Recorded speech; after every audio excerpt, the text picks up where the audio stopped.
Tuhan firman-Mu ajaib, kekal meski gunung menghilang. Tiada huruf yang gagal, tak terpatahkan siasat. Hidup seperti-Mu ya Allah, lebih dari emas. Aku bersaksi kitab-Mu, kitab yang suci. Mendengarkan firman-Mu, hibur hati yang luka. Terangilah langkahku kemanapun ku pergi. Biarkanlah firman-Mu berkuasa atasku. Ubahkanku, bebaskanku, ku mau menyenangkan-Mu. Tuhan firman-Mu ajaib, kekal meski dunia. Ubah dan bebaskan aku, mau menyenangkan-Mu.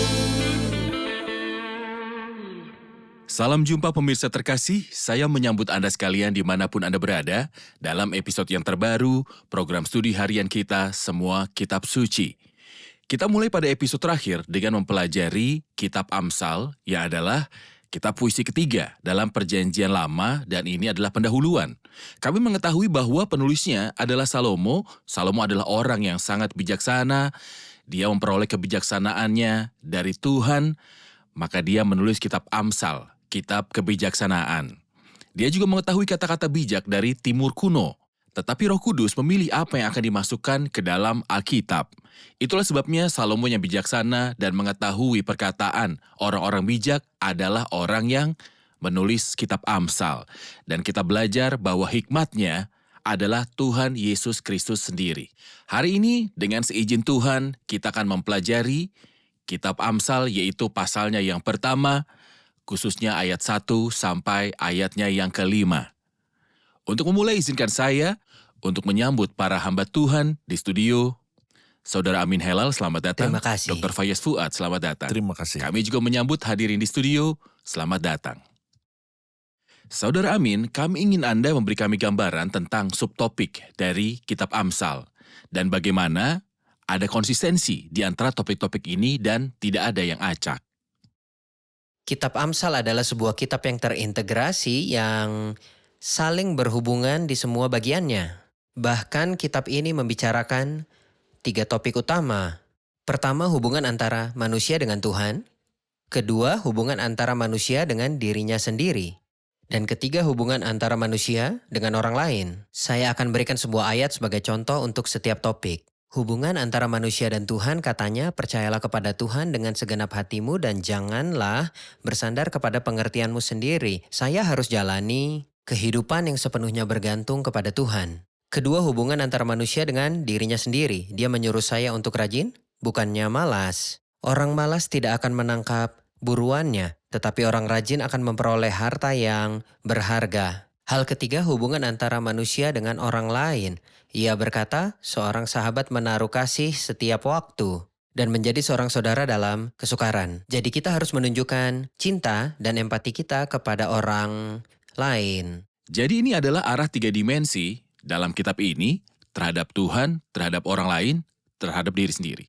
Dr. Fayez, kami ingin Anda memberi kami gambaran tentang penulis kitab ini, Salomo. Salomo adalah putra Daud yang menjadi raja ketika berusia 18 tahun.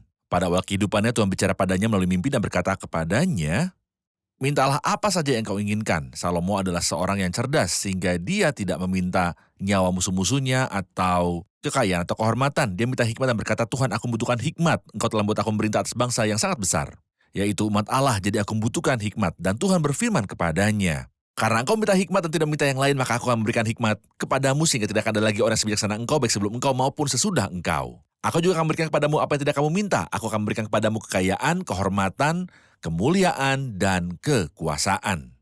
Tuhan memberikan semuanya kepadanya. Jadi hikmat itu bukanlah hikmat Salomo dalam dirinya sendiri. Hikmat Salomo bukan berasal dari dirinya sendiri, tapi diberikan kepadanya oleh Tuhan. Diberikan kepadanya oleh Tuhan. Tentu saja dialah yang menulis kitab Amsal. Yang menegaskan hal ini adalah ayat pertama dari kitab Amsal, Amsal Salomo bin Daud, Raja Israel. Dia adalah penulis utamanya. Agar lebih akurat, kita dapat mengatakan bahwa penulis kitab Amsal adalah Salomo dan kawan-kawan. Karena mulai dari pasal 22 ayat 17 sampai pasal 24 ayat 34 ada perkataan orang lain yang Salomo kutip dan ditulis oleh Roh Kudus. Pasal 30, Agur bin Yakeh Pasal yang ke-31, Raja Lemuel perkataan yang diajarkan oleh ibunya. Jadi penulis utamanya adalah Salomo. Jadi, Salomo penulis utamanya. Dia juga berbicara tentang hikmat. Mohon berikan definisi hikmat sebelum kita mulai mempelajari ayatnya. Saya ingin mengatakan bahwa hikmat bukanlah pengetahuan. Pengetahuan sangat penting, tetapi pengetahuan adalah penyimpanan informasi. Atau perolehan fakta-fakta dan letaknya ada dalam pikiran saya. Tapi kebijaksanaan bukanlah penyimpanan informasi. Seseorang bisa saja memiliki banyak informasi dan banyak pengetahuan, namun ia tetap tidak berpengalaman. Maksudku tidak bijaksana. Kebijaksanaan bukanlah memperoleh informasi atau pengetahuan, tetapi kebijaksanaan adalah menerapkan pengetahuan yang telah saya terima pada situasi yang saya hadapi. Itu adalah seni kehidupan, seni berjalan dalam kehidupan. Saya ingin berikan sebuah contoh tentang perbedaan antara pengetahuan dan kebijaksanaan. Saya mengenal dua orang yang memiliki pengetahuan bahwa Tuhan membenci kejahatan moral. Yusuf mengetahui hal ini dan Daud mengetahui hal ini. Saya rasa Daud bahkan tahu lebih banyak lagi, bukan? Karena Yusuf hidup sebelum hukum Taurat, dia tidak memiliki perintah yang jelas, jangan berzina. Dia hanya memiliki pengetahuan, ayahnya bercerita tentang kakeknya. Ketika kakekmu Abraham tinggal di tanah Gerar, dia telah salah dan mengatakan tentang Sarah bahwa dia adalah saudara perempuannya. Dan Abimelek mengambilnya. Tetapi Tuhan berkata kepadanya, awas apa yang kau lakukan. Lalu ia berkata, jadi hal ini kulakukan dengan hati yang tulus dan dengan tangan yang suci. Tuhan berfirman kepadanya dan itulah sebabnya. Maka aku pun telah mencegah engkau untuk berbuat dosa terhadap aku. Jadi Yusuf diberitahu bahwa jika seorang menikah istri orang lain, maka ini adalah dosa terhadap Tuhan sendiri. Yusuf mengetahui informasi ini. Dan ketika ia menghadapi situasi ketika wanita itu memintanya untuk berbuat dosa, Dia menggunakan pengetahuan dia ini. menggunakan pengetahuan ini dan menerapkan dengan bijaksana. Dia bijaksana. Dia berkata, bagaimana mungkin aku melakukan kejahatan yang besar ini dan kalimat yang sama yang dia terima dari kakeknya dan berbuat dosa terhadap Allah? Sungguh luar biasa, sebuah pengetahuan yang membuatnya bersikap bijaksana. Jadi definisi hikmat dalam satu kalimat adalah bahwa hikmat bukanlah kumpulan informasi atau pengetahuan, tetapi bagaimana menggunakan pengetahuan Ya. itu dengan baik, dengan cara dan waktu yang optimal. Ya.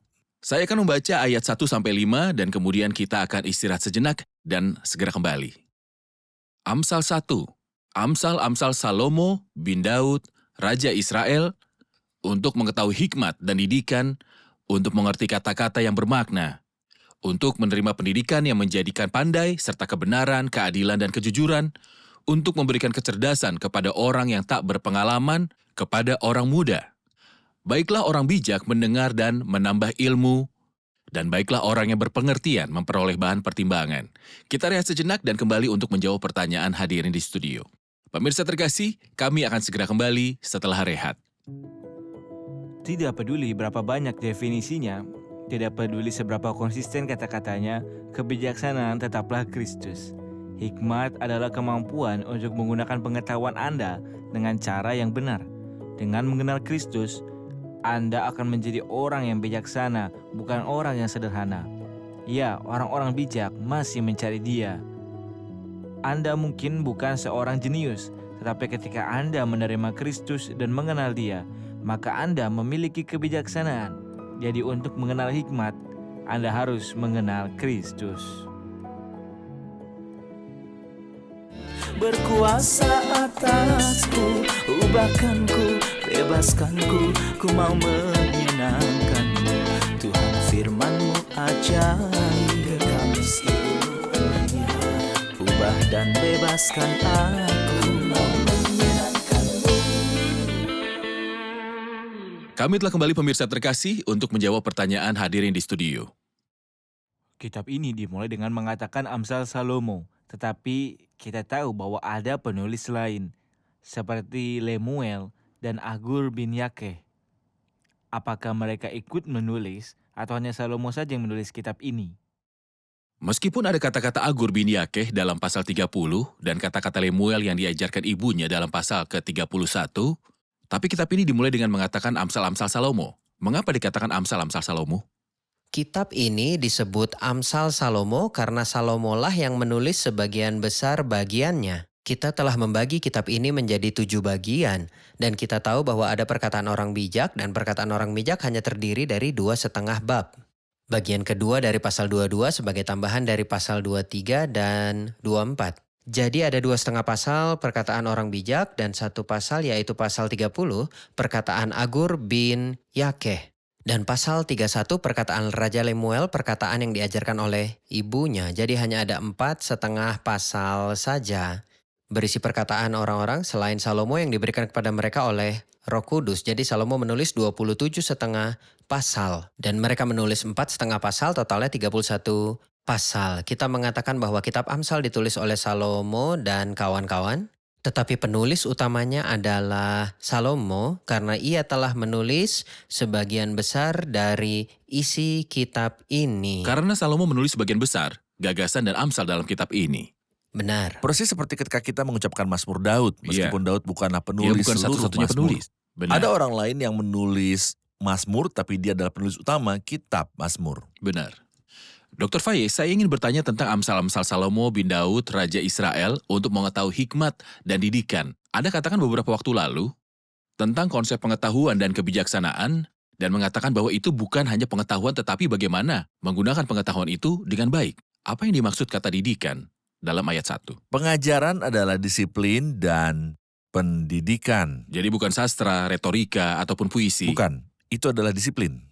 Bahkan dalam pasal 3 ia berkata, "Hai anakku, janganlah engkau menolak didikan Tuhan." Dan ini adalah ayat yang sangat penting dalam Amsal 3 yang dikutip oleh Rasul Paulus dalam Ibrani 12. Jadi kata didikan berarti disiplin, pemurnian, koreksi. Kata disiplin membuat orang takut karena kata itu adalah Hukuman. diartikan sebagai hukuman. Aku akan mendisiplinkanmu biasanya diartikan sebagai aku akan menghukummu. Orang berpikir bahwa Tuhan mengawasi kita untuk setiap kesalahan untuk menghukum kita. Tetapi pada kenyataannya tentu tidak. Apakah konsep disiplin yang paling luas, Makna yang luas terbaik? adalah pengajaran dan koreksi. Sama seperti Anda mendisiplinkan anak-anak Anda. Bukan saat mereka melakukan kesalahan, tapi orang bijak mendisiplinkan anak-anaknya dan mengajarkan mereka apa yang benar agar tidak membuat kesalahan. Sekolahnya Tuhan menggunakan banyak hal agar manusia menjadi serupa dengan gambar anak Allah. Bagian dari Amsal pasal 3 yang dikutip dalam Ibrani pasal 12 memberi kita gagasan yang komprehensif tentang disiplin misalnya. Mengapa kita didisiplinkan?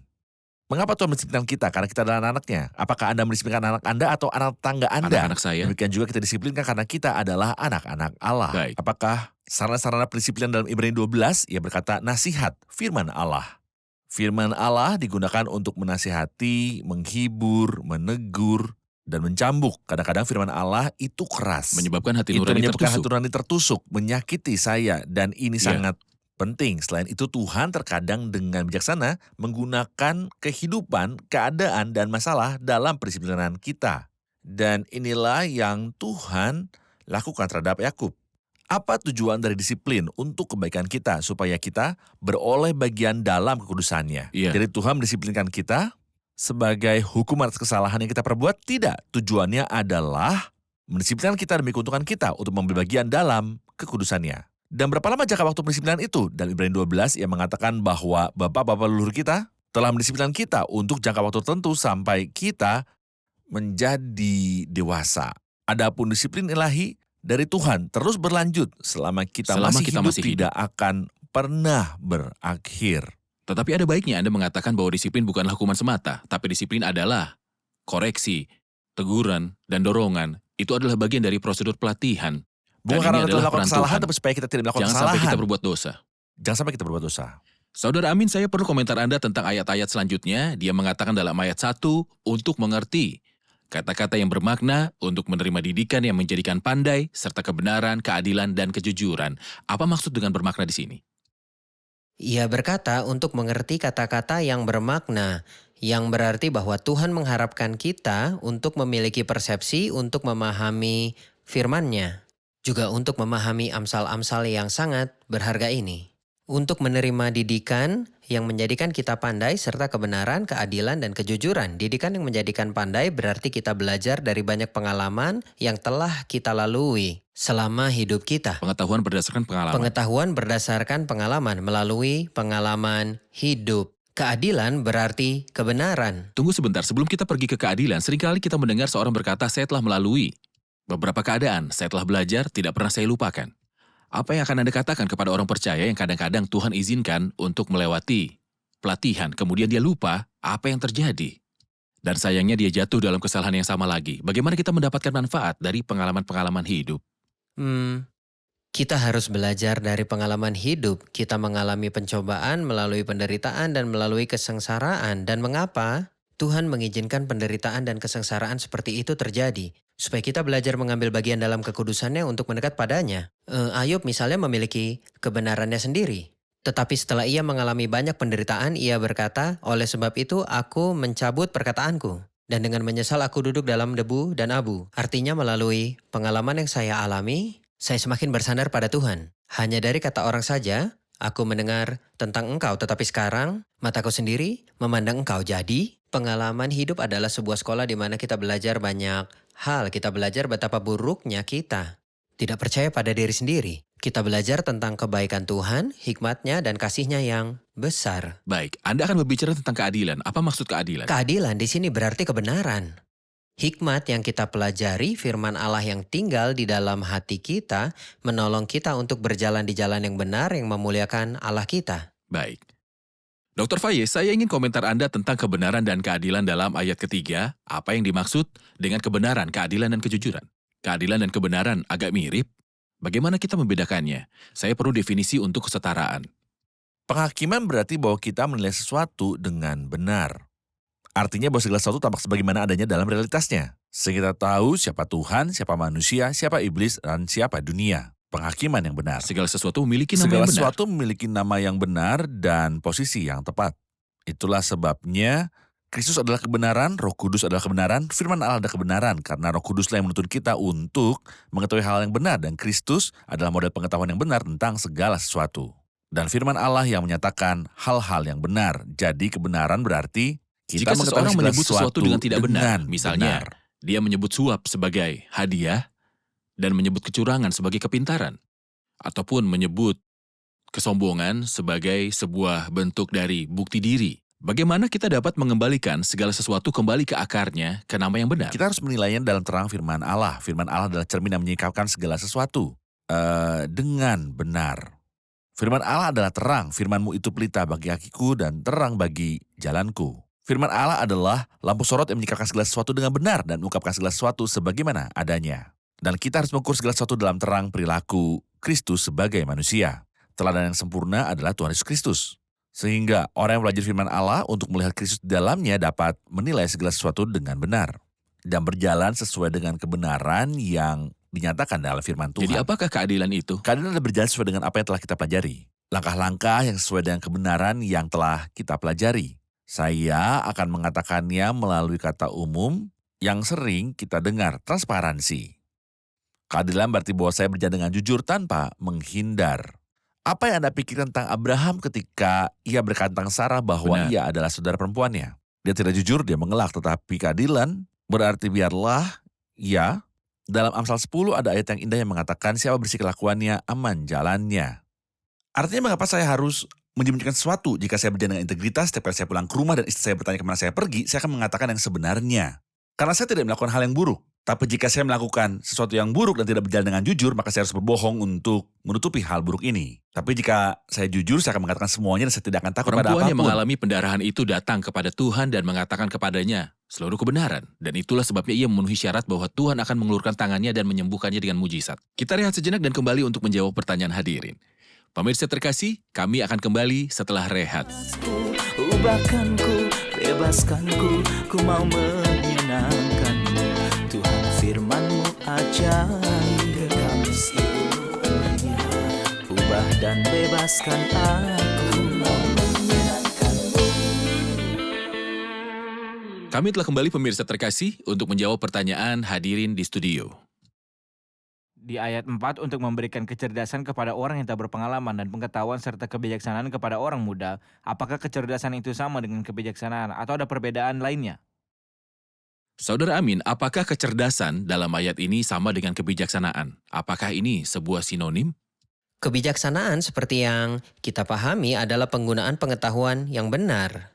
Saya telah memperoleh pengetahuan dari sumber yang benar, dan saya menggunakannya dengan cara yang benar pada waktu yang tepat. Kebijaksanaan di sini berarti wawasan. Seseorang memiliki wawasan. Jadi ketika dikatakan untuk memberi kecerdasan kepada orang yang tidak berpengalaman dan pengetahuan serta kebijaksanaan kepada orang muda, ini berarti bahwa hikmat memberi wawasan, untuk mengetahui apa yang ada dalam diri orang lain, dan Tuhan berkata kepada kita, cerdik seperti ular dan tulus seperti merpati.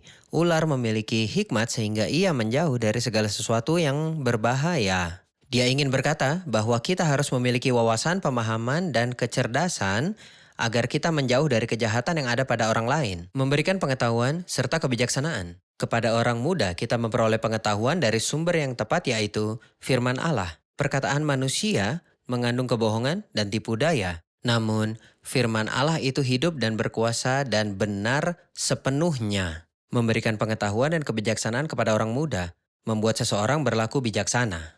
Peduli dengan dirinya sendiri. Tahu bagaimana memilih dengan benar. Dengan benar, tahu bagaimana memilih dengan benar, dan peduli dengan dirinya sendiri dan orang lain dengan benar.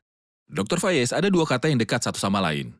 Dan pembicaraan di sini ditujukan kepada pemuda itu untuk memberikan kecerdasan kepada orang yang tak berpengalaman dan pengetahuan serta kebijaksanaan kepada orang muda. Kata-kata orang muda dan pengetahuan adalah yang paling menggambarkan zaman modern kita. Zaman modern kita adalah zaman para pemuda. Ya. Dan ini adalah zaman ketersediaan informasi. Saya katakan sebagai contoh, anak muda terhubung dengan informasi yang tersedia baginya 24 jam sehari, memegang telepon genggamnya, menjelajahi berbagai situs web, menelusuri Facebook, dan tentu saja, para pemuda mencoba mengakses sumber informasi lebih banyak daripada orang tua. Di sini ia berbicara penguasaan anak muda terhadap pengetahuan. Bagaimana kita menyarankan kaum muda untuk mendapatkan sumber pengetahuan yang tepat di saat sumber pengetahuan lain yang tersedia bisa jadi sangat berbahaya. Izinkan saya mengajukan dua pertanyaan. Dari mana kita memperoleh pengetahuan? Dan apa jenis pengetahuan itu? Benar. Aku tahu mengenai musik, ini bagus. Saya juga tahu tentang metode bermain sepak bola dan juga tentang politik. Dan saya bisa menceritakan tentang Perang Dunia Pertama dan Perang Dunia Kedua. Namun, pada akhirnya, apakah pengetahuan ini yang menghabiskan banyak waktu akan bermanfaat bagi saya? Apakah memiliki konsekuensi yang kekal? Apakah saya akan masuk surga dengan pengetahuan ini? Terbatas gunanya. Terbatas gunanya. Jadi kita bicara tentang pengetahuan yang bermanfaat, yang membentuk hidup saya. Yang membuat saya semakin serupa dengan Tuhan Yesus Kristus. Yaitu pengetahuan tentang firman Allah. Bukan hanya pengetahuan tentang firman Allah, tapi juga pengetahuan berdasarkan pengalaman tentang pribadi Tuhan Yesus Kristus. Jadi saya perlu mengenal Alkitab dan saya perlu menerapkan Alkitab di dalam hidup saya. Dan setiap kali saya melihat Kristus sebagai manusia yang berjalan di dunia ini, saya perlu bertanya, Tuhan, apakah saya meniru reaksimu untuk menerapkannya pada situasi yang saya hadapi ketika saya direndahkan, dihina, hak saya dirampas, atau seorang memperlakukan saya dengan cara yang buruk? Apakah saya meneladani pribadi Tuhan Yesus Kristus dan belajar darinya kerendahan hati dan kelemah lembutannya, sehingga saya menjadi serupa dengannya setiap hari? Inilah pengetahuan. Pengetahuan berdasarkan pengalaman. Setiap kali saya mengalami masa-masa sulit, saya mendapati Tuhan ada di samping saya untuk mendorong dan menghibur saya. Ketika saya mengalami krisis keuangan, Dia memenuhi kebutuhan saya. Dia meyakinkan saya akan kebenaran janji yang Dia berikan dalam segala situasi kehidupan, bahwa Ia tidak akan meninggalkan saya. Dan bahwa Ia akan menguatkan saya. Sumber dari pengetahuan pengalaman adalah firman Tuhan. Dan persekutuan dengan Tuhan Yesus Kristus. Tetapi untuk pengetahuan politik, musik, atau olahraga, semuanya itu baik, terbatas gunanya tapi tidak memiliki tujuan yang kekal. Mereka tidak memiliki tujuan yang kekal. Ya. Saya ingin menambahkan tentang ayat yang mengatakan untuk memberikan kecerdasan kepada orang yang tak berpengalaman dan pengetahuan. Untuk memberikan kepada orang yang tak berpengalaman adalah baik bahwa saya tahu bahwa saya tidak memiliki pengetahuan yang benar. Saya merasa bodoh. Jadi saya menggunakan firman Tuhan dan kepada Tuhan. Dalam Amsal 30 perkataan Agur bin Yakeh yang meskipun bijaksana tetapi ketika ia menggambarkan dirinya sendiri, dikatakan sebab aku ini lebih bodoh daripada orang lain, pengertian manusia tidak ada padaku. Juga tidak kupelajari hikmat sehingga tidak dapat kukenal yang Maha Kudus. Meskipun dia menanyakan pertanyaan yang luar biasa, siapakah yang naik ke surga lalu turun, siapa yang telah mengumpulkan angin dalam genggamannya? Namun terlepas dari pertanyaan yang sangat mendalam yang dia ajukan, Agur merasakan kebodohan dan juga merasakan ketidaktahuannya. Selama aku merasa tahu segalanya, aku tidak akan pernah belajar. Tetapi ketika aku merasa bahwa aku miskin dan tidak berpengalaman, aku akan menggunakan firman dan memperoleh informasi yang besar darinya. Benar. Itulah ya. sebabnya kebijaksanaan dalam Amsal 1, 3, dan 8 mencari yang tidak berpengalaman. Dikatakan, berapa lama lagi hai orang yang tidak berpengalaman kamu masih cinta kepada keadaan itu? Dia mencari sederhana untuk mengajari mereka kebijaksanaan. Tetapi orang yang menganggap dirinya bijaksana tidak merasakan kebutuhannya akan kebijaksanaan. Jadi ini adalah kitab kebijaksanaan Dan saya ingin mengucapkan kepada pemirsa yang saya kasihi jika Anda mengikuti pembelajaran kami terhadap kitab ini lebih dari 30 episode, kita akan membicarakan apa itu hikmat dan siapakah hikmat itu, dan bagaimana kita mendapat manfaat dari firman ini dan bagaimana kehidupan kita dapat lebih selaras dengan Tuhan Yesus Kristus, hikmat yang menjadi manusia. Jadi kami berharap Anda bergabung dengan kami dalam pembelajaran ini. Kita telah di akhir episode, kita akan dengarkan komentar dari hadirin. Apa yang telah Anda pelajari dari episode ini? Saya menyukai definisi kebijaksanaan, bahwa ini bukanlah pengumpulan informasi meskipun ini baik, tapi yang lebih baik dan terbaik adalah saya menerapkan apa yang telah saya terima dalam kehidupan praktis saya. Apa yang harus saya katakan, bagaimana mengatakannya, dan kapan mengatakannya? Ya. Saya telah belajar dua hal. Yang pertama adalah pengertian disiplin yang telah kita dengar. Apa arti disiplin dan makna luasnya yang telah kita bahas. Hal yang kedua adalah kebijaksanaan, memberi orang muda pengetahuan dan kebijaksanaan. Generasi kita mengejar lebih banyak pengetahuan, jadi kitab Amsal memberi panduan yang sangatlah indah bahwa jika Anda mau mengetahui, memahami, tumbuh dalam pengetahuan dan kebijaksanaan, bacalah kitab ini, bacalah Alkitab setiap hari dan renungkanlah. Kata-kata yang bermakna yang kita pelajari melalui pengalaman dari kehidupan dan apa yang kita alami dari cobaan atau hal-hal yang lain. Baik. Jika saya menderita karena tidak dapat memaksimalkan hubungan saya, tidak ada yang bisa memperbaiki hubungan saya dengan Tuhan selain kitab Amsal. Seperti yang telah kita dengar dalam banyak ayat seperti percayalah kepada Tuhan dengan segenap hatimu dan janganlah bersandar kepada pengertianmu sendiri. Dan hubungan saya dengan orang lain, seorang sahabat menaruh kasih setiap waktu, dan hubungan saya dengan diri sendiri dan janganlah bersandar pada pengertianmu sendiri. Baik.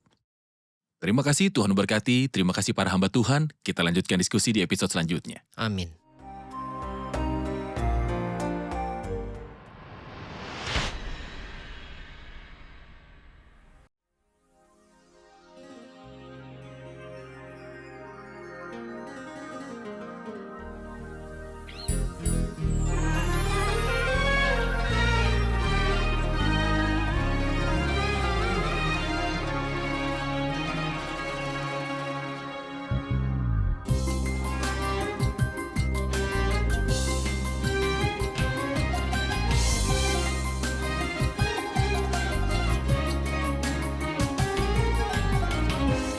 أبي ضللت حين تركت دفء الأماني في حضنك بيتي هجرت طوعا وجهلا وكنت أحيا في خيرك سعيا وراء الأهواء سرت والشر كالنار المهلكة وعندما اشتد بي عذابي قلت أعود ربي لك.